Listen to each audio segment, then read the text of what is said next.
Buongiorno, Darlene Cottier, direttrice della Maison des Journalistes. Benvenuta in questo nostro incontro. Ci conosciamo ormai da 3 anni, collaboriamo. Volevo farti un'intervista per porgerti alcune domande. Prima di tutto partiamo dall'attualità. Io so che dopo i fatti di Charlie Hebdo, e penso a maggior ragione purtroppo dopo i giorni di Parigi di questo novembre, la Maison des Journalistes è diventata in qualche modo un obiettivo, o comunque è protetto dalla polizia. Volevo sapere come vivete questa esperienza e cosa è cambiato nella vita vostra e dei vostri ospiti. Au fait, depuis les attentats de Charlie Hebdo et depuis les derniers attentats à Paris, c'est vrai que toute la France vit un petit peu dans l'émotion. Donc la Maison des Journalistes est considérée comme un site sensible par rapport au public qu'elle accueille. Donc ce sont des journalistes exilés, bien évidemment, donc des personnes qui ont été poursuivies, menacées dans leur pays. Il y en a qui ont été menacées justement par Daesh. Donc à ce titre, ces journalistes ont vécu ces événements avec beaucoup, c'est un choc pour les journalistes. Donc c'est un double traumatisme parce qu'ils étaient déjà pourchassés dans leur pays par ces personnes et ils se retrouvent en France. Donc ils ont cru que ils allaient être protégés. Certes, ils sont protégés dans une certaine mesure, mais personne ne s'attendait à ce qu'il y ait ces événements dramatiques qui se sont passés à Paris tout récemment. Donc nos journalistes, ils ont vécu ça avec beaucoup d'émotion, mais au-delà de ce choc qui a gagné tous les esprits et plus particulièrement nos journalistes exilés, parce que ça leur rappelle tout ce qu'ils ont vécu dans leur pays, pour une grande majorité d'entre eux. Donc ils restent quand même mobilisés pour continuer leur travail, pour sensibiliser l'opinion sur ces questions, sur les risques que prennent les journalistes pour nous informer aussi dans des pays en conflit comme la Syrie, comme l'Afghanistan. Donc ça, c'est un travail très important qu'ils font, les journalistes. Donc ils éclairent l'opinion sur ce qui se passe dans leur pays, parce qu'il y a beaucoup de reportages qui sont faits sur ces zones de conflit, que ce soit sur la Syrie, des reportages qui sont faits par des journalistes européens en Afghanistan, etc.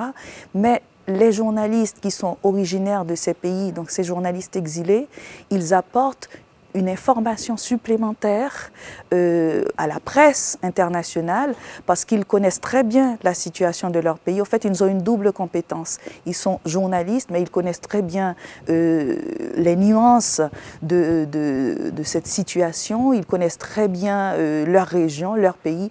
Et à ce titre, ils apportent beaucoup à la presse européenne, à la presse internationale de manière générale. So che il giornalismo in Francia, almeno mi hanno detto che è blanc, è fermé, è bianco e molto chiuso. Allora mi chiedevo come i vostri ospiti riescono poi a integrarsi in Francia, se riescono a fare i giornalisti e come sono, se vuoi citarmi una percentuale, dirmi in media qual è poi il destino dei giornalisti che comunque sono ospiti da voi e poi escono per vivere in Francia. C'est vrai que c'est très compliqué pour des journalistes étrangers de s'intégrer dans le milieu de la presse en France. Donc déjà pour les non-francophones, ça reste très compliqué parce qu'ils doivent surmonter la barrière de la langue. Mais pour les francophones aussi, c'est tout aussi compliqué parce que, bon, certes, ils sont très compétents, hein, ce sont des personnes qui avaient une grande notoriété dans leur pays, donc ce sont des professionnels confirmés, mais toujours est-il que c'est très difficile d'intégrer un média français. Dans le passé, on a eu un partenariat avec des écoles de journalisme où les journalistes francophones, ceux qui le souhaitaient, pouvaient décrocher un diplôme français pour être plus armés, pour pouvoir se présenter sur le marché médiatique français.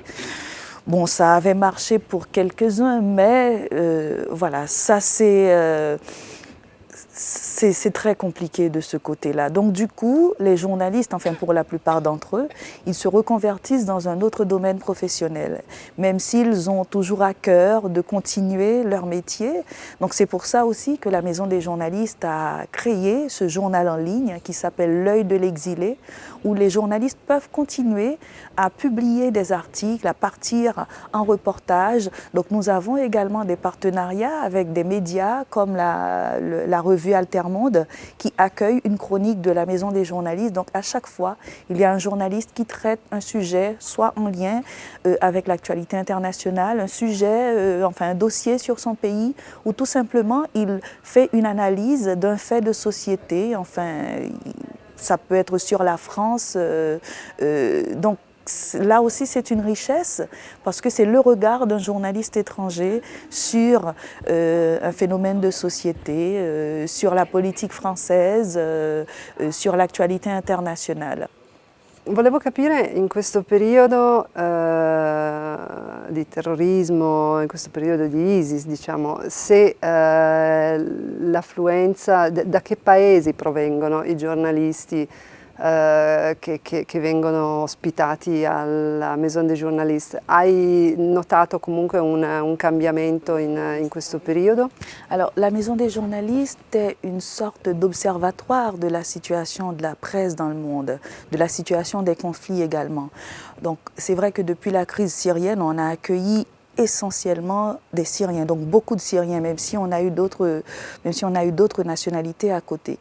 En ce moment, c'est vrai que la Syrie, enfin des journalistes syriens continuent d'arriver à la Maison des journalistes, mais on a constaté que des Afghans arrivent de plus en plus à Paris, donc ils sollicitent la Maison des journalistes. On a également des Burundais qui sollicitent l'aide de la Maison des journalistes. On a des Centrafricains.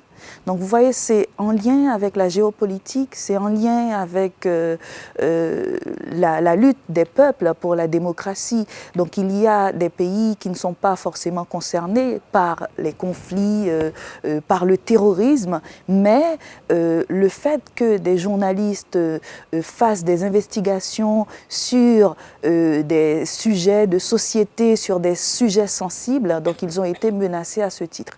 Donc c'est beaucoup de Syriens qui continuent d'arriver, donc des Afghans, des Burundais, des Soudanais également qui nous sollicitent. On a des journalistes ouzbeks, des journalistes géorgiens, donc c'est très diversifié, donc des Iraniens aussi. C'est vraiment un indicateur sur la situation, comment se porte la presse dans le monde. La Francia nella classifica di Reporters Sans Frontières per la libertà di stampa è al 38° posto. Dopo i fatti di Charlie Hebdo è cambiato qualcosa? Dopo questi fatti di questi giorni sta cambiando qualcosa e cambierà secondo te?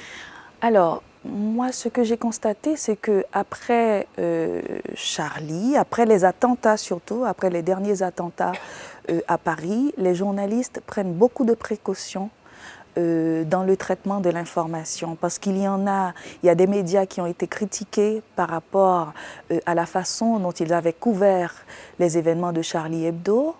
Donc pour ces derniers attentats, j'ai vu qu'il y a eu une grande prudence au niveau du traitement médiatique de cet événement.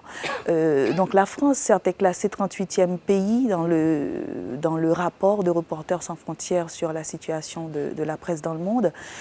Donc les Reporters sans frontières pensent que les sources ne sont pas... Parce que c'est toujours ça aussi, la question des sources en France, parce qu'il y a des instances qui demandent aux journalistes de révéler leurs sources, alors que, enfin, c'est considéré comme une atteinte à la liberté de la presse. Donc, bien évidemment, on peut dire que c'est pas une position catastrophique, hein, mais quand même, ça veut dire qu'il faut rester vigilant, tout simplement. Il faut rester vigilant, même dans les pays démocratiques, même dans un pays qui a une tradition de démocratie comme la France. Ça reste des sujets sensibles, hein. Donc, la société civile doit quand même rester en alerte par rapport à ces questions de liberté d'expression, de liberté de la presse. Grazie mille Darlene, grazie anche per questi 3 anni di collaborazione e davvero buon lavoro. Oui, merci.